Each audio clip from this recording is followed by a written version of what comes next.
The Artist's Pen. Item Number: SCP-067. Object Class: Safe. Special Containment Procedures. When not in use or the subject of study, SCP-067 is to be stored in its felt-lined wooden box. The nib is to be corked, and all art and writings are to be submitted to SCP Research Command for analysis and further experimentation. Description: SCP-067 is a fountain pen made by a German supply company called Pelican at some point between World War I and II. It is pale green in color, with a single red line going straight down along the side. The shell is oak, and the nib is extremely sharp, capable of piercing human skin if pressed even lightly. Though it apparently lacks a reservoir, the nib never appears to run out of fresh ink. In addition, the pen writes in iron gall ink, which is suitable for artists, but would normally corrode typical fountain pens quickly. Research has surmised that any subject holding SCP-067 loses all autonomy of the hand and arm that grasps it. Full sensation is intact, but the arm below the elbow is controlled by unknown forces, theoretically centralized within SCP-067. One effect is that the controlled hand will start to use the pen to write a detailed biography of the individual holding the pen. The biography will include such information as the person's name, age, date of birth, criminal record, fears, etc.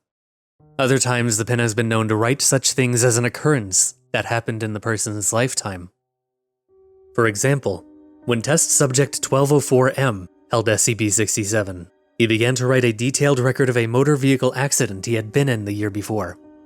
Later, the subject admitted that many details penned in the account were not readily available to him at the time, i.e., the subject had forgotten many elements present in the written work, including his previous car's license plate number, the other vehicle's color, and so on. The subject stated that his memory of the event was so fresh in his mind during the transcription that he could taste the blood in his mouth.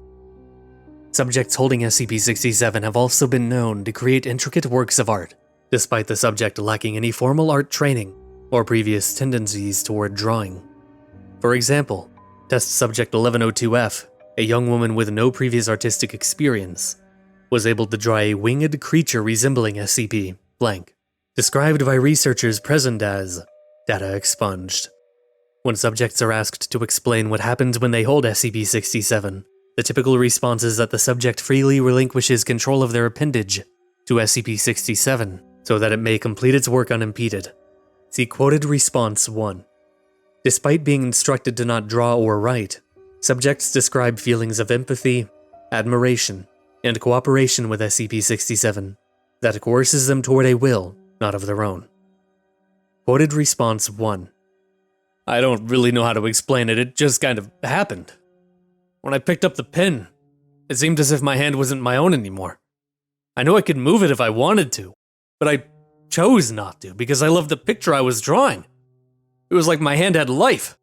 Suddenly, my hand stopped, and I realized I had complete control over my hand again, and I put the pen back down. I looked at the drawing and saw how beautiful it was. I guess the pen decided it was done, and was finished with me. Tests and experiments. On blank, 2000 blank, a test was done to see how the pen affected living creatures other than humans. Experiment 1.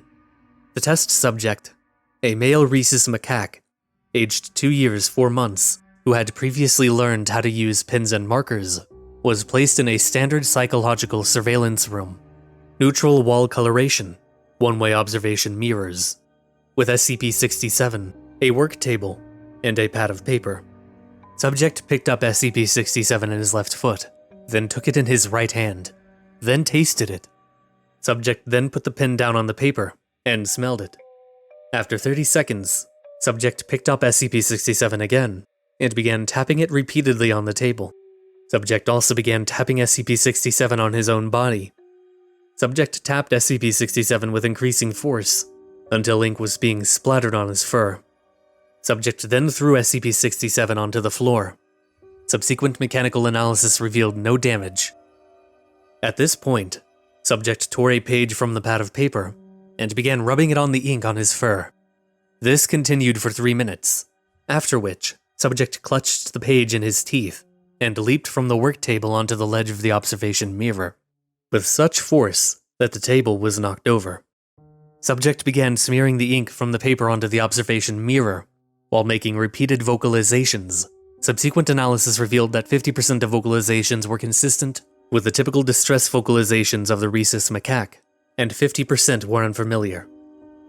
After 6 minutes of smearing ink on the observation mirror, Subject began tearing at the page with his teeth and claws, but dropped it before destroying more than 20% of the paper. Subject then collapsed on floor, breathing rapidly and repeating the unfamiliar, atypical vocalizations. Subject's handler reports that, once removed from psychological surveillance room, Subject's mood improved rapidly. Subject was closely observed for 2 months following the experiment, but did not repeat the atypical vocalizations. The sheet of paper was filed away and data expunged.